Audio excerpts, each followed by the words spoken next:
Something a lot of y'all probably don't know about me is that I've been repairing electronics like phones, computers, game consoles, whatever, professionally for almost 10 years now.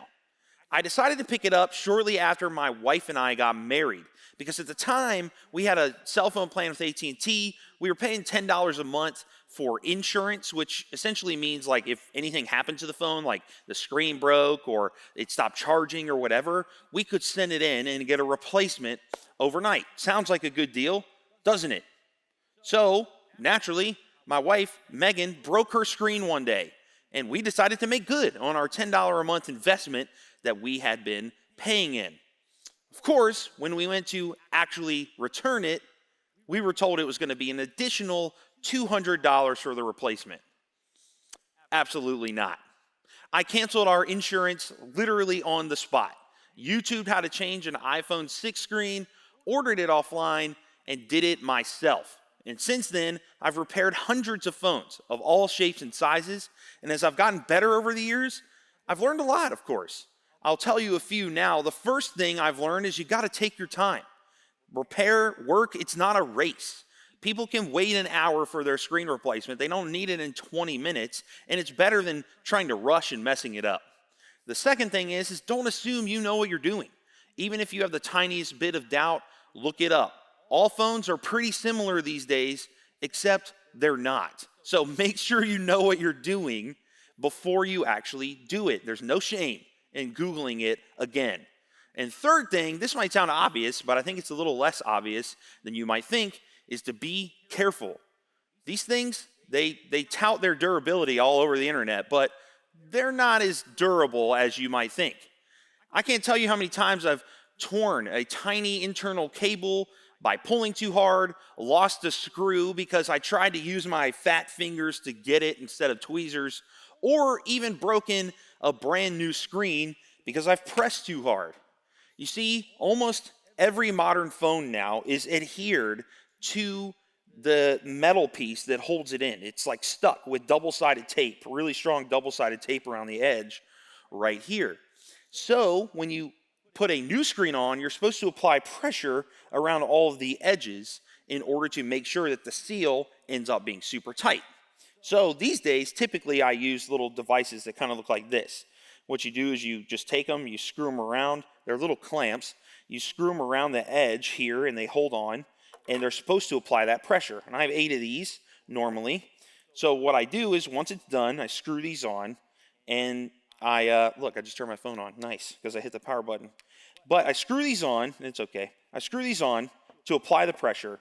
But what can happen is if you don't follow those rules I said earlier, and you apply just a bit too much pressure to one of these, this can happen. Yeah, a totally cracked back glass on this iPhone. This is my personal phone, by the way. And this stuff like this can happen a lot. And I hate to admit it, but when something like this would happen to me when I was working in an actual repair shop, it was really tempting to blame it on something else. It must have been a cheap screen replacement. Or these are faulty clamps. Like, it's definitely not my problem.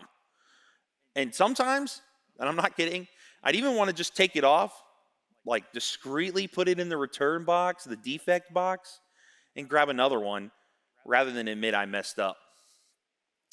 You see, what happened was when the pressure of this situation got to me, because these are people's phones, people I don't know who paid decent money to get them fixed by me, the professional.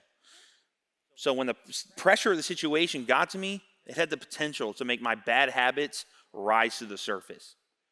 Doesn't this happen to all of us? Now, you might not know how to repair phones, but all of us face pressure from time to time. Stress at school, stress at home, problems with our friendships or relationships, battles with mental health, and more. And when life hits us with a jolting experience or two, our habits are often revealed under the pressure, especially the bad ones. Like, think about these scenarios for a second. You're running late somewhere and someone is texting you. You know they want a quick answer back, but you're busy. What do? That's an easy one.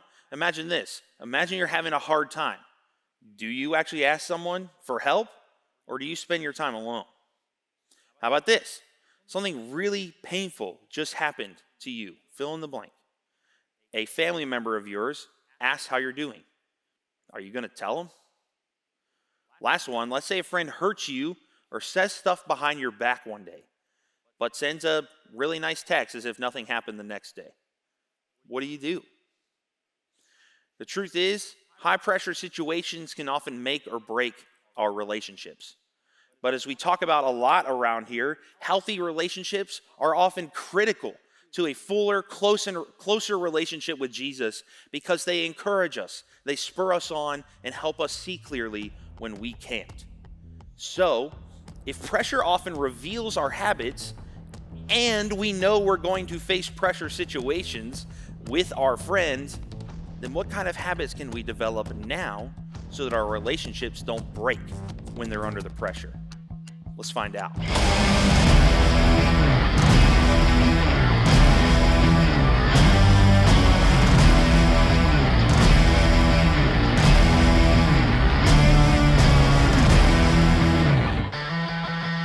There's a moment in the Bible when Jesus speaks to his friends. He does this a lot. There's not just one moment, but one I'm specifically thinking of is one where he's under a lot of pressure. And he knows that these friends, or the disciples, as we like to call them, are about to be under a lot of pressure as well. So Jesus takes a moment to tell them a ton of stuff because he knows the time is coming when he's going to be gone. He's going to die, and his followers will face a huge crisis. So to help prepare them for what's coming, Jesus says this to them: as the Father has loved me, so have I loved you. Now remain in my love. If you keep my commands, you will remain in my love, just as I kept my Father's commands and remain in his love. I have told you this so that my joy may be in you and that your joy may be complete. My command is this: love each other as I have loved you. Greater love has no one than this, to lay down one's life for one's friends. Another way to say this is greater love. There is no greater love than this, to die for your friends. And I don't know if you've ever thought of someone that's important to you and thought, you know what? I'd die for them. Do you have friends like that? If you do and they're here with you right now, turn to them and say, yo, I would die for you. I got you, buddy. I can name at least 3 friends off the dome that I'd die for, and Lindsay Stetler is not one of them. All right, let me stop. She actually is, but I have to roast her sometimes. But that's the kind of commitment Jesus is encouraging us to make to one another. Now let's be clear. Dying for your friends is one way to love somebody. But you can't really make it a habit to die for somebody. You kind of only get one opportunity to do that, maximum. So instead, let's think about the little, almost invisible, atomic ways we can love one another. Because we definitely can make it a habit to love each other in small but powerful ways. We don't have to literally die for someone in order to make sacrifices for them. We can love one another with simple, everyday sacrifices. Just a moment ago, I said another way of reading that is Jesus saying, you want no greater love than this, to die for your friends. But that's not actually what he said. It's to lay down one's life for your friends. That could mean a whole myriad of things. And King Solomon, many years before Jesus, helped us understand maybe some ways we could do this when he wrote, 2 are better than 1 because they have a good return for their labor. If either of them falls down, one can help the other up. But pity anyone who falls and has no one to help them up. Also, if 2 lie down together, they will keep warm. Don't get weird about it, okay? It's a metaphor. But how can one keep warm alone? Though one may be overpowered, 2 can defend themselves, and a cord of 3 strands is not quickly broken. See, the idea that we need each other, it's not new. God created us for relationships, and the benefits, they're pretty amazing, and they're practical. When you've got great friends, you have support. If you're alone and face a major crisis or challenge or defeat or something that hurts you, you're going to have a hard time handling it by yourself. In some cases, it might even be impossible. But when we're struggling to stand, the people we love can hold us up, can support us. And also, you have defense. We all need people in our corner especially when life's pressures get the best of us.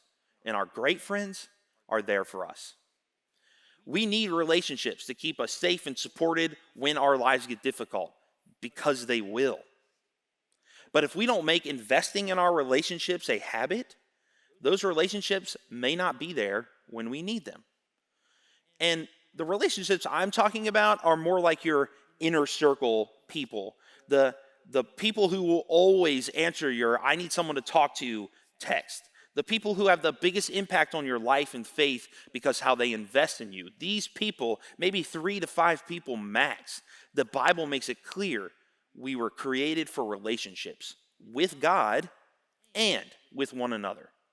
And in many ways, our relationships with others can have huge impacts on our relationship with God, especially the relationships that are closest to us. So, to put it a different way, if you want to grow closer to God over time, and I hope you do, we need to take a look at the people we are growing closer to in that time. If we want to be surrounded by people who support and defend us in our lives and in our faith, then let's make it a habit to invest in our relationships. Let's commit to this. But it's only going to work if we put in the effort. If you remember what I said last week, I told you that developing good habits, it takes intentionality and it takes effort on your part, like spending time with God, which is what I said then. Investing in your inner circle, it's the same. It requires effort, but it's not hard. In fact, it's easier to understand if we break down our investment into maybe these 3 words: time, communication, and work. Now, I don't have all the time, no pun intended, in the world to spend on this, but let's just talk about these for just a second. Because spending time with your important people, not just when it's convenient, but when you do it intentionally, it makes them feel heard. It makes them feel valuable, and it makes them feel loved. And this will happen when you communicate well with them. Be honest in those conversations, in that time spent together. Be vulnerable and be clear when you tell them things. And if you'll do enough of this, you'll be willing to put in the work to support and defend your friends when they need you, because they will. And when you do enough of that, they'll be willing to do exactly the same thing for you.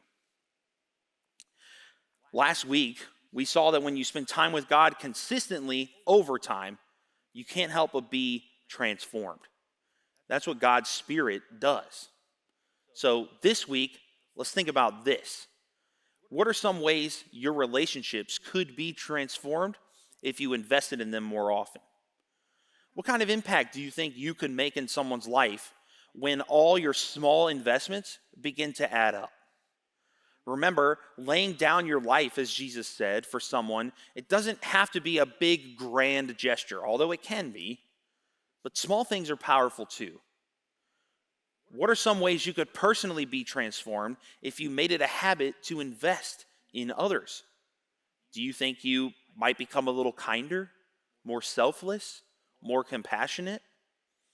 What are some ways your faith could be transformed if you invested in the right relationships? If you focused your investments on people who help you and stick close with God, how might your relationship with God transform over time? You see, when we invest in other people consistently, our relationships can't help but be transformed. So that's what we're going to commit to do this week and going forward. Let's do it. Let's make it a habit to invest in our relationships and watch them be transformed.